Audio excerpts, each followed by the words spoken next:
യു.എസിലെ ടെക്സസിലുണ്ടായ മിന്നൽ പ്രളയ ദുരന്തത്തിൻ്റെ ഞെട്ടലിലാണ് ലോകം.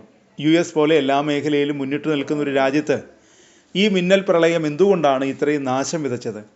അധികൃതർ ദുരന്ത മുന്നറിയിപ്പ് നൽകിയിരുന്നോ? എന്താണ് ശരിക്കും സംഭവിച്ചത്? ഇങ്ങനെ നിരവധി ചോദ്യങ്ങളാണ് ഉയരുന്നത്. ദുരന്തത്തിൽ മരണസംഖ്യ ഉയരുന്നതിൻ്റെ ആശങ്കയ്ക്കിടയിലാണ് ഇത്തരം ചോദ്യങ്ങൾ നിറയുന്നത്. ടെക്സസിൻ്റെ ചില ഭാഗങ്ങളിൽ മിന്നൽ പ്രളയം കനത്ത നാശമാണ് വിതച്ചത്. 80 പേർ ഇതുവരെ മരിച്ചിട്ടുണ്ട്. നിരവധി പേർ ഇപ്പോഴും കാണാമറയത്താണ്. ഗാഡ്ലൂപ്പ് നദിക്കരയിലുള്ള ക്രിസ്ത്യൻ പെൺകുട്ടികൾക്ക് വേണ്ടിയിട്ടുള്ള ക്യാമ്പായ ക്യാമ്പ് മിസ്റ്റിൽ നിന്നുള്ള 10 കുട്ടികളും ഒരു കൗൺസിലറും കാണാതായവരിൽ ഉൾപ്പെടുന്നു. കാണാതായവരെ കണ്ടെത്താൻ ഞായറാഴ്ച രക്ഷാപ്രവർത്തനം ശക്തമാക്കി. അതിനിടെ തകർന്ന പ്രദേശത്ത് കൂടുതൽ പ്രളയ സാധ്യതയുണ്ടെന്ന മുന്നറിയിപ്പും നൽകിയിട്ടുണ്ട്. കനത്ത മഴ പെയ്യാൻ സാധ്യതയുണ്ടെന്നാണ് കാലാവസ്ഥാ നിരീക്ഷകർ മുന്നറിയിപ്പ് നൽകിയത്.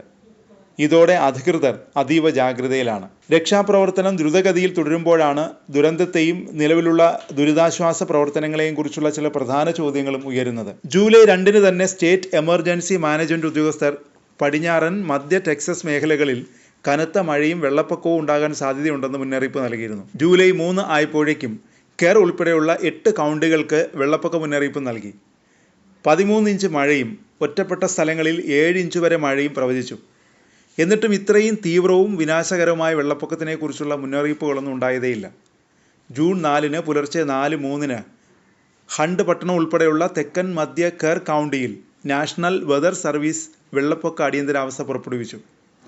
ജാഗ്രതാ നിർദ്ദേശത്തിൽ പ്രത്യേക അപകടകരമായ സാഹചര്യമെന്ന് വിശേഷിപ്പിക്കുകയും ഉയർന്ന സ്ഥലങ്ങളിലേക്ക് മാറാൻ ആളുകളോട് ആവശ്യപ്പെടുകയും ചെയ്തു. ജൂലൈ 4 കെർവിലിനടുത്തുള്ള ഗാൻഡലൂപ്പ് നദിയിലെ ജലനിരപ്പ് 1 മണിക്കൂറിനുള്ളിൽ 2 അടി താഴ്ചയിൽ നിന്ന് 34 അടി കൂടുതലായി ഉയർന്നു.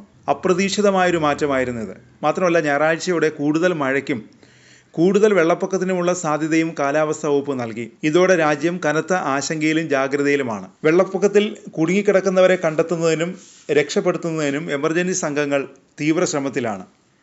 ഞായറാഴ്ചയോടെ 850-ലധികം പേരെ സുരക്ഷിത സ്ഥാനത്തേക്ക് എത്തിച്ചെങ്കിലും പലരെയും ഇപ്പോഴും കണ്ടെത്താനായിട്ടില്ല. കോസ്റ്റ് ഗാർഡിൻ്റെ വിമാനങ്ങൾ രാത്രി വൈകിയും രക്ഷാപ്രവർത്തനം തുടരുന്നു. മെക്സിക്കോയുടെ തെക്കുകിഴക്കൻ തീരത്ത് ആഞ്ഞടിച്ച ഉഷ്ണമേഖലാ കൊടുങ്കാറ്റ് ബാരിയാണ് ടെക്സസിലും ദുരന്തം വിതച്ചതെന്ന് നാഷണൽ വെതർ സർവീസ് പറയുന്നു. ടെക്സസിൻ്റെ ചില ഭാഗങ്ങളിൽ പ്രളയം വൻ ദുരന്തം വിതച്ചതായി ഗവർണർ ഗ്രെഗ് അബോട്ട് പറഞ്ഞു.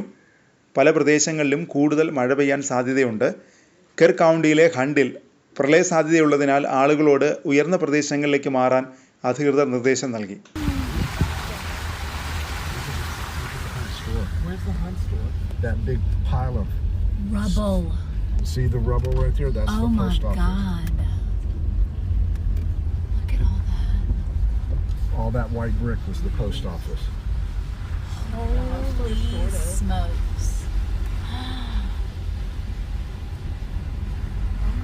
Okay, how far do you want me to keep I going? don't know. I just kind of want to keep going to see. Oh, the inside of it. It's just, It's God. obliterated. What? The store. look at all this. Look at the car out there. Holy. I thought it was just raining. No, this is The the river river. came Look up. at the river.